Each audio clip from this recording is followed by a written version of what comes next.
you're always on the road, man. This is it's so interesting to see where you are. I'm not so much into social media, so I follow. Sometimes I see some things pop up where you are, but and I see what you're doing in your spare time. What I'm interested is in what have you been doing musically in those countries? First of all, where have you been? That's in the past few months or so. And the second thing is, what have you been doing? So let's start with the first country that you went to. Well, recently, next, of course, to playing on your beautiful stage, but we'll probably get to that. We will get over another time. Yeah. Well, the last trip I started in Australia, and from Australia I went to Hong Kong, and then I went a couple of days to China. After a long time, I hadn't been there in many years. And then I did a couple of concerts in Vietnam. All right. So let's start with Australia. But you, as I understand, you got there with a harp player from Italy, right? Yeah, harmonica player. Harmonica player. Yeah. Well, I started in Melbourne. There I went by myself, and then the harmonica player Max, he joined me later in Sydney and Brisbane. And in Melbourne, so 10 years ago, I played in Israel with a fantastic Australian bass player who at the time lived in Israel for a while. And he said to me, well, if you ever come to Australia, let me know. What's his name? Simon Starr. Simon Starr, okay. Simon Starr, yeah. Cool. Wonderful musician, wonderful human being. And so, and that's, also a little bit how I function. I've been very, very, very, very disciplined with always writing down stuff, it's part of let's say the music business, my music career. So when he told me that, I made a note, Australia, Simon Starr, Melbourne. And I said to him 10 years ago, well, I said, if I ever come to Australia, I will let you know. So then I got an invitation to play in Sydney.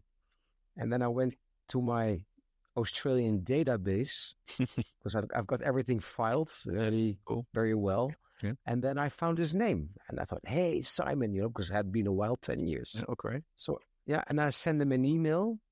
And he said, oh, man, that's lovely. So he organized 2 concerts in Melbourne in 2 great clubs. The first club is called the Jazz Lab. Really huge place, great piano, great sound, really a big club. I mean, hundreds of people fit in. And I played with lovely musicians from listening How's the audience in Australia regarding the jazz, the listening to jazz? What experience? It's great. I mean, Australia is quite a Western country somehow. Yes, and it's also kind of weird, because it's so incredibly far away from where we are here in Europe, and and it's kind of strange that you fly all over Asia. You fly over the Middle East, and then you fly over India, and then Thailand, and Malaysia, Singapore, and then Bali, and then Bali is already in Indonesia, incredibly far for us, And then you look on the little screen on the plane, and you see it's another 7 hours. It's so far away. But then you arrive there, and then you're in like a very Western environment, Western infrastructure. I mean, the British influence. Yes. So, and the people are very it's kind of, they're Aussies, but you really have this very British feeling, the same as in South Africa. Similar, very similar. Yeah. In fact, a lot of South Africans, the music that a lot of South Africans moved to Australia because it's the safe version. So it's quite a Western audience who loves jazz. Okay. To answer your you played standard stuff or your original music. What did you play? There's mostly my original music Mm-hmm. and some standards. And some of the opera meets jazz. And, nowadays it's so incredibly easy. You just send the music up front. It's important to have very good charts, Yes. which are very, and then they prepare the music. We went, we rehearsed, and then we played. But do you see a special approach to music in let's say in Australia? You say it's very Western, so that you probably musically it's connecting very very directly. Yes, Yeah. yes, yeah. And that's like really the jazz language we all speak. But if, for instance, it's a good question, and even I got criticized for it a couple of times. Like sometimes people say, yeah, you travel alone and then you play with people everywhere, local musicians, so to speak, which sounds a little bit, it sounds bad, but it's not true because there are incredible musicians everywhere. But, and what about the band sound? And what about, that kind of thing? And then, and actually for me, it's totally the opposite. Like when I go to Brazil, Yes, where I will be going in a couple of weeks again for the second time this year, I play there with fantastic musicians like the drummer Marcio Bahia, who is an absolute master drummer. But of course, the Brazilian roots, which is so deep in their music and their playing, they come to the surface. So they give a twist to my music, which I couldn't even imagine myself. They make it kind of even songs I've been playing for a while. They make them sound fresh. So to me, it's the opposite. That it gives a freshness to the music. Same with the rhythm section, like in South Africa or anywhere in the world. So you played with the bassist. What was his name? Starr. Simon Starr. The other guys, what were their names? You remember? It's Rob Burke on tenor saxophone, and he is also the head of the Monash University, the jazz department. Cool. Because the universities and the education in Australia is really huge. And he actually invited me to return to do an artist in residence week. Cool. Fantastic. Yeah. I have a friend from Australia. He's living in Hanover. His name is Kim Hatton. Very talented, very nice guitar player, and I was astounded of about his abilities, and he told me a lot about the education in Australia regarding jazz. There were some huge, there's some really interesting players. One guy, a pianist, who used to play with Phil Woods in the past. Also, I thought he was English first, but I have to look it up. It's a very, very interesting. Mike Knock, right? Mike Knock. Yeah. That's like a legendary Australia. He's great. He's still alive. Yes. I know musicians who play with him. Still alive and kicking, and really. It was very modern in his times. I mean, he actually really tried to get out of these a bebop style very fast, and although he was playing with Phil Woods, they had like a record out, like the Phil Woods and the European Jazz Machine, and he was playing a Wurlitzer piano, and they're going really wild. It was like, it sounded like free jazz, but it wasn't. I was astounded. Yeah. But anyways, coming back to your music in Australia, who else did you meet?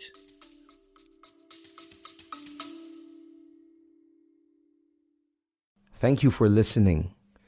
If you enjoy my podcast, then please subscribe, leave a rating and a review. Please visit my website, mikedelferro.com, where you also will find links to my other podcast, Self-Management for Musicians. You will also find links to my music and my socials. And of course, please share this podcast with anyone interested. Nothing beats the word of mouth. Thank you.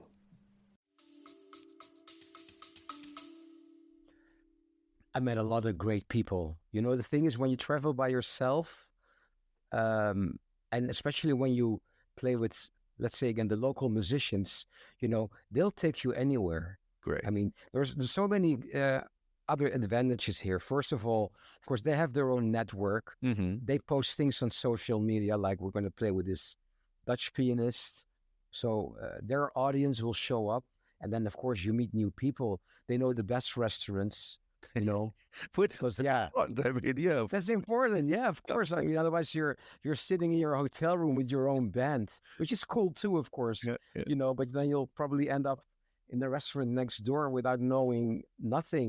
And you know, the general travel rule is hook up with the locals. Ask Absolutely, the and locals. eat their food. I mean, that's the most important Yeah. thing. You eat Oh, yeah. everything. You just have to. You don't know a country when you have not tasted their food. So true. So true. Yeah. Yeah. Yeah. Yeah. And also, So yeah.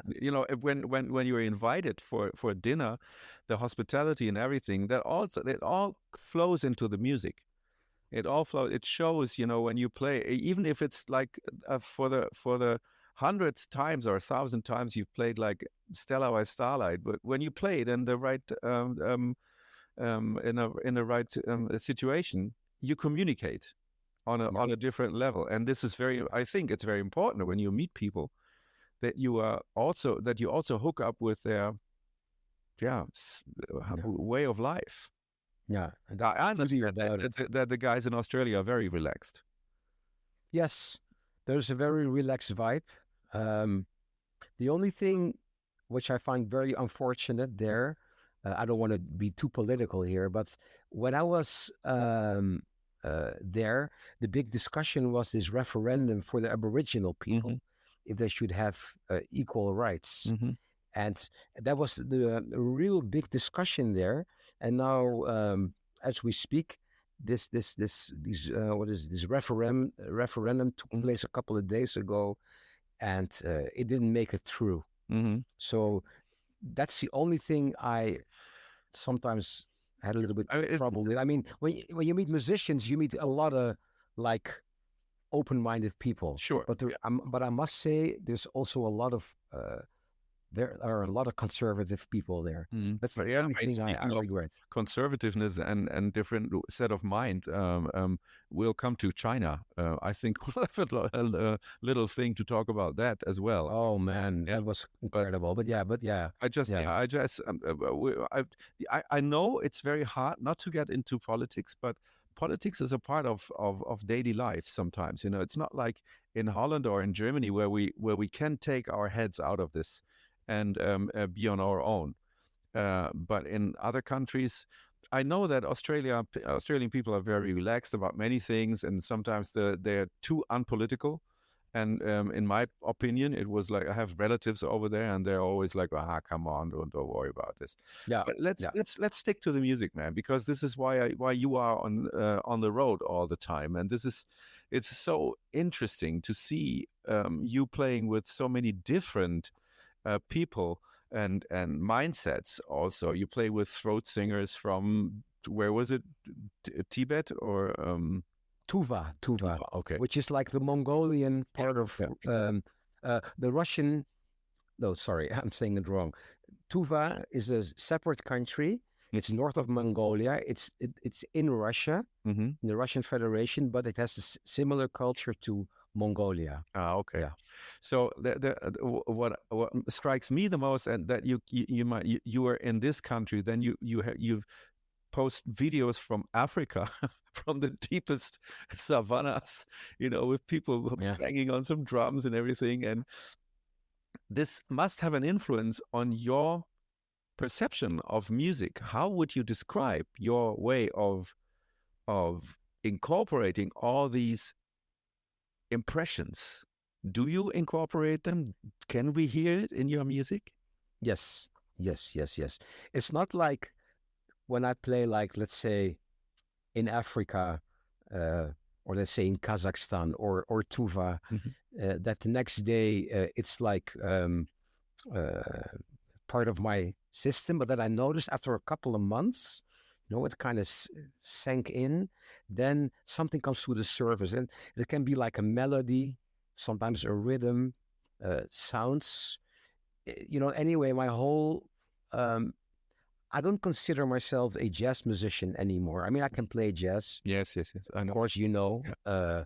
and I know all the standards and blah blah blah. But the real course, thanks to this whole world music thing I've been doing all over the world, all these crossovers, that has really influenced my playing. The choice of music, choice of melody, choice of improvisation.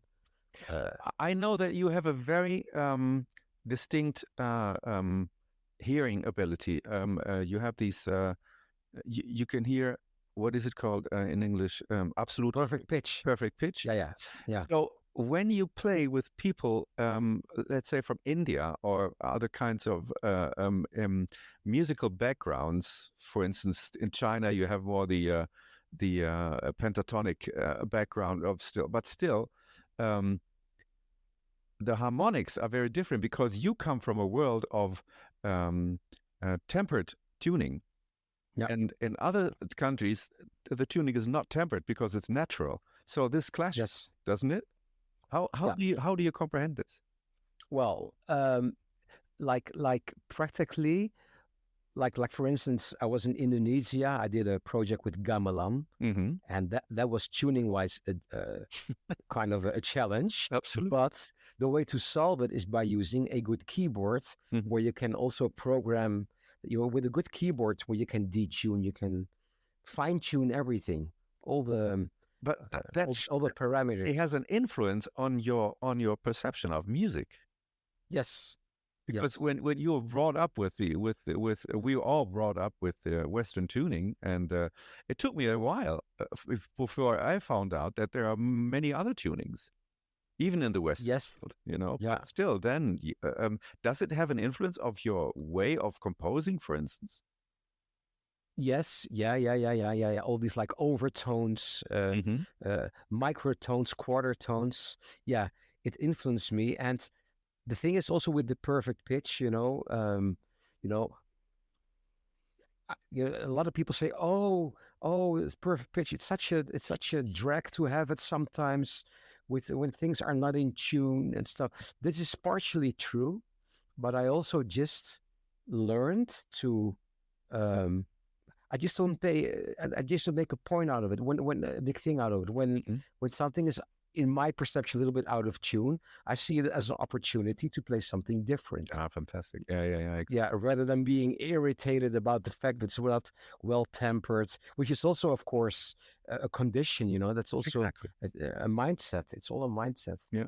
I mean the tunings. I'm playing around with soundscapes at this point very much, and Yes. I let almost everything happen because it's very hard uh, um, to harness this music. Because we have the same background, and when I think about Franz Elsen, for instance, which is was a fantastic pianist, bebop Yeah. wise, he knew everything, but he only knew that language, and he was quite, not able to let other things in his world of playing that kind of music. So this is very interesting to see you now running around in the world, and holding up your background to this canvas, and then let things happen. I find it very interesting. How you went to Australia and then you went to Hong Kong, right? Yeah, I flew from Australia to Hong Kong. Hong Kong. How was with Max or Max? Yeah, there I met Max Di Aloe, Yeah. the wonderful Italian harmonica player. Yes, I met. And yeah, and in Hong Kong we did. Of course, we played together. What am I saying here? Mhm. We played in Wolfsburg in the Yes, Volkswagen. I know. The Volkswagen city in Germany. Yeah, That was fun. Yeah, yeah, very yeah. That was nice person. yeah, hot too. Yeah. Yeah, very hot. Yeah, and there was we played a concert. It was a Toots Tielemans tribute. Oh, cool. All right. Yeah. So there were 3 harmonica players. It was Max, Mhm. and then there is Hendrik Merkens. Yes, of course. Yeah, he's great. He's Yes. German originally, but he has been living in New York for many, many years. Yes. And then there was a young harmonica player from Hong Kong, whose name is Sai Leo. Mm-hmm. And so we did, Toots Tielemans tribute. I mean, as you know, I played with him for many years. Yes. Toots. I know. And I'm doing this tribute. So in the last years, next to doing all this stuff we were just talking about with world music and all of that, I'm also somehow in the harmonica world playing toots tributes in many countries. You've been to Hong Kong many times, haven't you? No, it was the first time. Oh, really? Okay. So I was about to ask you how it has changed, but No. do you see a big difference between Hong Kong and the rest of China? Yes, because I went to both. Yes. From Hong Kong, I went to China. Okay. Only for 3 days, actually to visit a friend, but then I also ended up playing every night. But that was like really spontaneous, more like jam session like. All right. But I was just fascinated. I wanted to see like what's happening in that Chinese city. What is there a jazz scene? What's going on there? So we went to one jazz club, and then and I met a couple of musicians there. And then the next day they invited me, to another play. You know how it goes. And then before I knew, I was playing like jamming everywhere in Shenzhen. Mm-hmm. And I mean, you have to imagine Shenzhen. It's a city.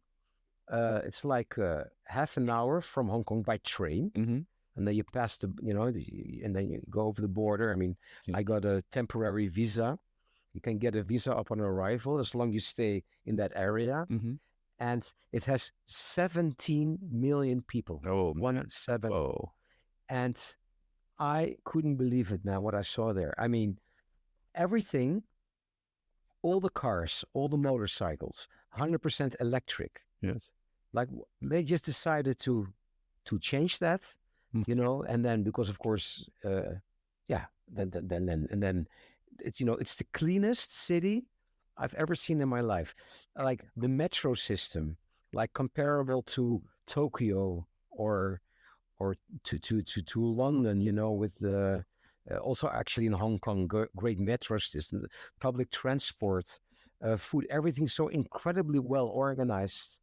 And it has quite a downside, as I understand it, because I saw a very intriguing documentary about the surveillance stuff that is going on in China, which was really choking everybody. But let's not get into this too far now. The question is, when you play in Hong Kong or Shenzhen or so, how about the what is in German we say Niveau, the players, the level, yeah, the level of being able to play jazz. Well, in Hong Kong it's high. Mm-hmm. Well, actually, Max, the harmonica player, he bought a great rhythm section from Italy. Okay. So so there were great European musicians. Mm-hmm. Like in China, I played with some local guys there. Then you see that they still have they still have to develop a lot there. Sure, but there's a lot of talent and a lot of interest for jazz. Yes. The thing is, jazz is a mindset, and in a country like China, to get a mindset for jazz, it's really hard. It's like artists that fly from the country here. Ai Weiwei, for instance, the very famous Chinese artist residing in, I don't know where he is right now, in Düsseldorf or maybe Berlin, said that once, to be an artist in China and to be a free artist in your mind, it's really hard. And so it's still the same question as I had in Australia. Does the music of China, which is of course different, has an influence on the jazz side there? Or do they want to mimic the American jazz? Well, the thing is, how it works in China, it's very difficult to get on access to YouTube and Spotify. Yes. Except when you have a VPN. That's kind of a thing that you can, that your phone or your computer kind of thinks it's in another country, with an IP address. Yes. And then they can access everything. And in my experience, and I've seen this in many countries, I'll give you a credible example of Cuba later in a few minutes, because that's really such an amazing story. The more difficult it is to access jazz, in a country like China, the more eager the musicians are, and there is a kind of so the problem is they don't have education. They don't have a teacher to correct them. but the motivation, how do you say, the dedication, the passion to learn this music. If you like this music, uh, the energy of those people are so high, and they work But that's much so more hard to important get something going. than education. I mean, this is education. Yeah, I mean, remember how you started. And when we started, there were not many people around who could educate us. I didn't want to be educated. I just want to learn the music. No.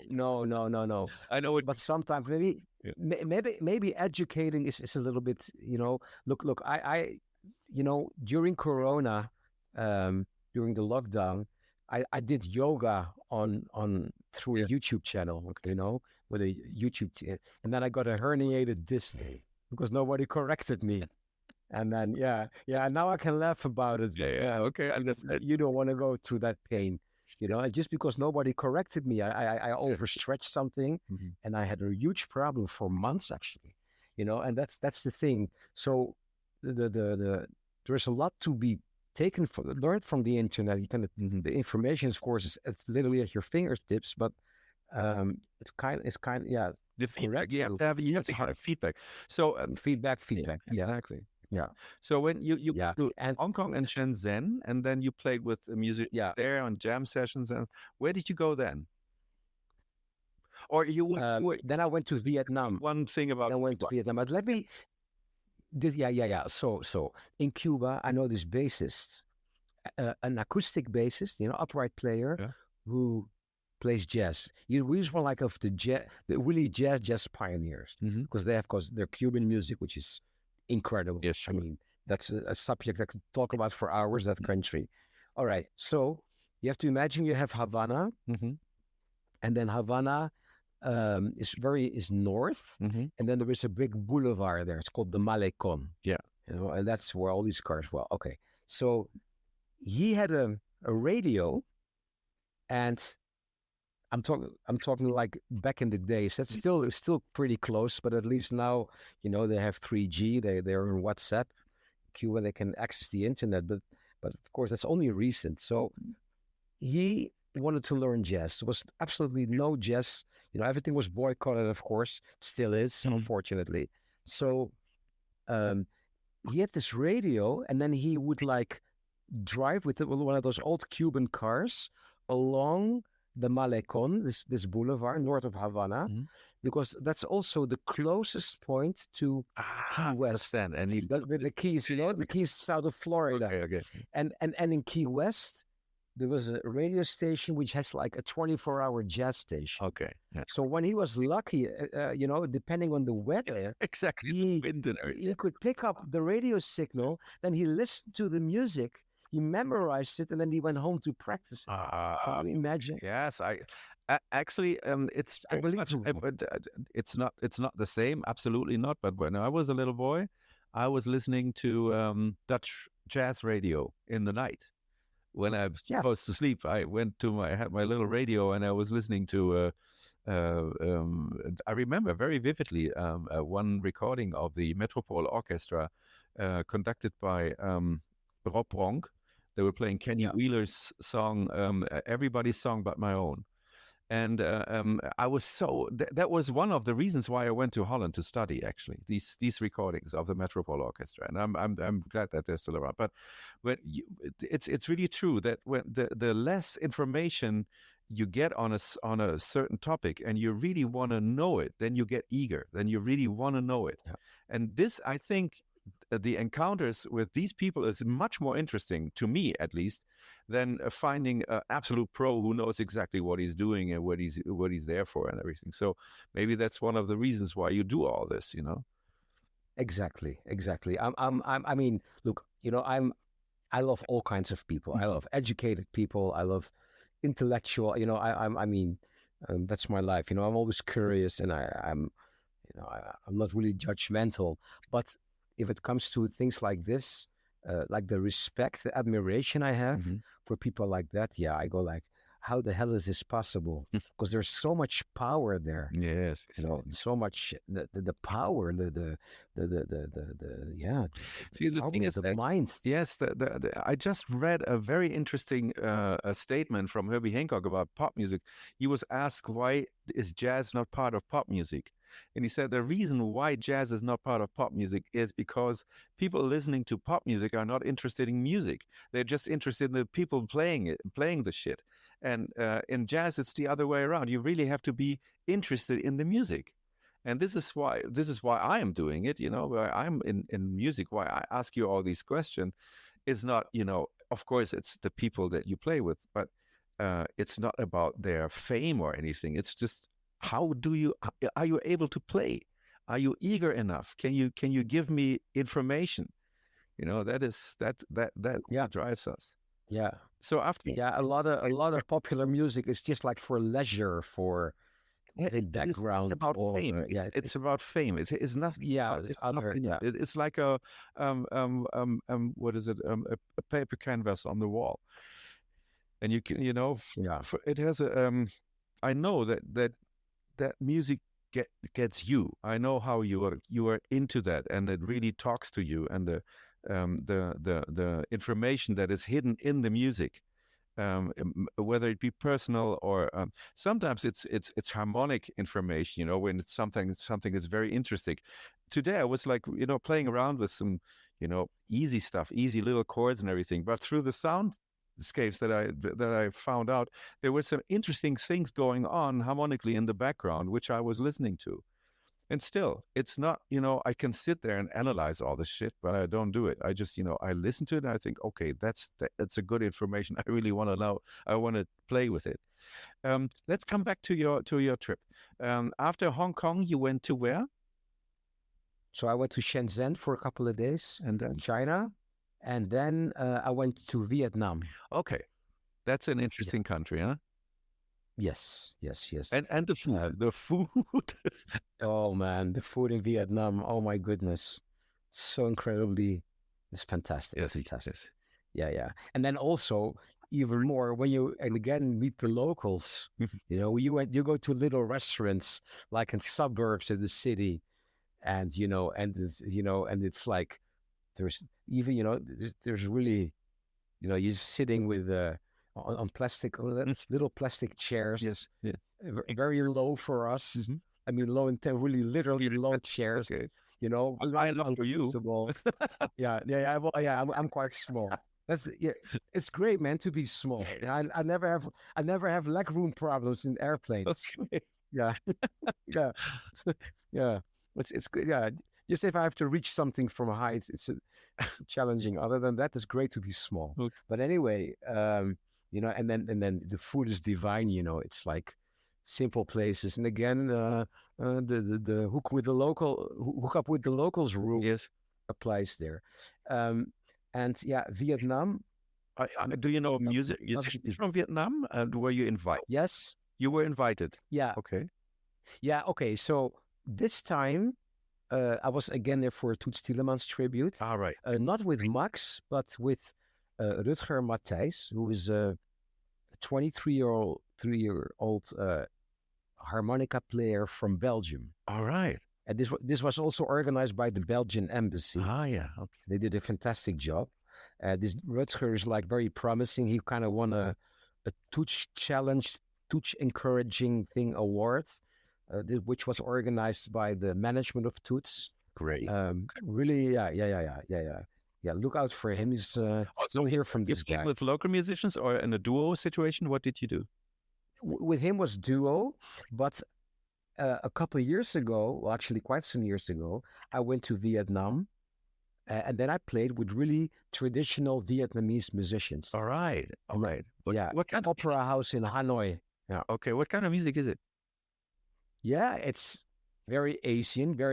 It has this kind of pentatonic, but they also have these very kind of sharp voices. Mm-hmm. And then they have a beautiful instrument which is called the monochord. Yes, which is like a one-string instrument. I know. I have two of those in my cellar.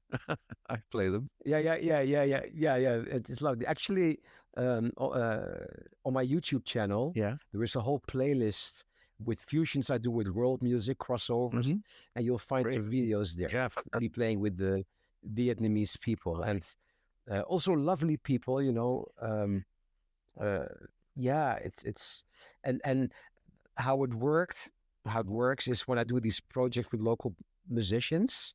First of all, I'm very well aware that I am the guest, and therefore I am like as modest as I can be. What I will never do is come there as the Westerner, the so-called educated musician. Yes. With all my theoretical blah, blah, blah knowledge. It's totally not interesting. The thing is with traditional music, and when you do these crossovers, you basically have two kinds of musicians. Either they're only able, and that with all respect, I say this, because that's all they do, is they play their music, and then you can build something around it, improvise around it. But sometimes you encounter people who want to be challenged because they've been playing that music all their lives, because these are such deep traditions, whether it's in Bolivia or whether it's in Vietnam. And then they want to be challenged. They go like, hey man, play some crazy chords, or, they want to learn. And, but for me, both is nice and challenging. So when people are only comfortable in doing their own thing, I'll try to play something around it. And I always ask, are you comfortable? It's not distracting, So I always am very kind of obedient, because out of respect. And I think because of that, I make so many friends all over the world, because I'm not there to impose my music. I'm there to, I feel privileged to be able to do this with these people. And then, that creates wonderful vibes and beautiful musical moments. All right. Okay, Mike. This is always great to talk to you about your trips and your perception of music. I would say I would like to resume this in the next days or months, so I can ask you more about your music and your encounters all over the world, which I think is also interesting. Maybe I have to find some good musical questions that I can ask you, because I like to talk about the people, of course, but also since I'm a musician, I'm interested in go more deeply into real, the core of the music.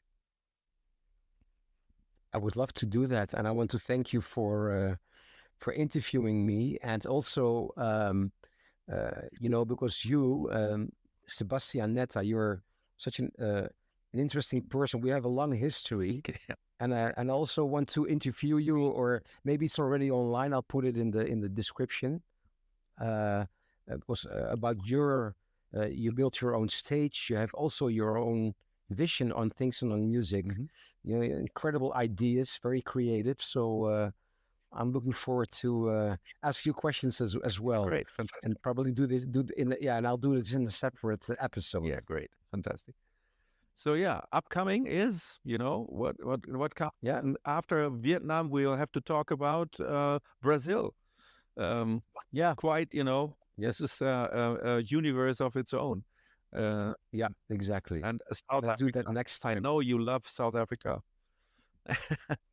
And there are a lot of countries. I mean, I've been to over 100, so there's a lot to talk about.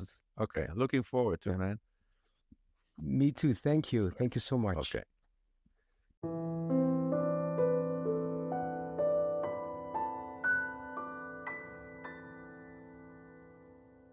Thank you for listening.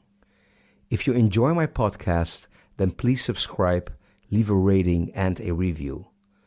Please visit my website, mikedelferro.com, where you also will find links to my other podcast, Self-Management for Musicians. You will also find links to my music and my socials. And of course, please share this podcast with anyone interested. Nothing beats the word of mouth. Thank you.